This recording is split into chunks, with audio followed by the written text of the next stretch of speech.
ningekuwa mwanaume nisingedate mwanamke ambaye ili tuonane, yani ili tuonane inabidi nimtumie fare. Inapokaa na napokaa labda daladala ni 700 au 800, Bolt labda 5,000. Msichana hauna 5,000 huko ni maisha yako una nini? Unaiti msichana ambaye hajawahi kula huko ni maisha yake toka mwanzo kudate. Kila ukimuuliza mama umekula? Umekula? Come on baby girl. Kwa hiyo kabla sijaja ulikuwa unakula nini? Kuna vitu vingi vya kufanya bwana vya msingi.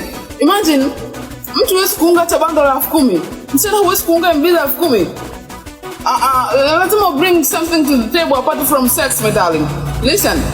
Mimi ningekuwa mwanaume fikoti ningesema vitu vya msingi kwa mwanamke wangu. Kwa mfano, rent ningesimamia, very obvious. Rent ningemsimamia. Muonekano kutoka kichwani mpaka miguuni ingekuwa ni mimi. Kingine ningefanyaje? Ningerestock chakula cha mwezi. Kama wewe hauko nyumbani, uko umeenda kuzurura, sio nikuulize umekula useme ujala.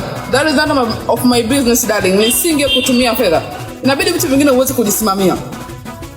Kitu kingine ni nini labda ningekusimamia?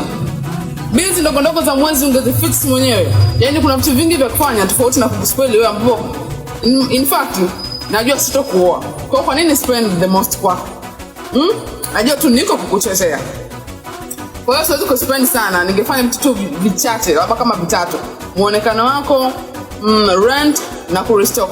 Mtu akikusaidia vitu vitatu kwenye maisha ni vitu vikubwa sana. Vingine try to fix by yourself. Yaani try to kuwa na hela yako. Hata kama sio nyingi sana, lakini try to have your own money, please darling. This is boring. Yaani kutegemea kila kitu mpaka maji ya 600 ya afia, sijui maji ya afia. Unaomba. Mahusiano sio ajira, msichana wangu mzuri. Mahusiano sio nini?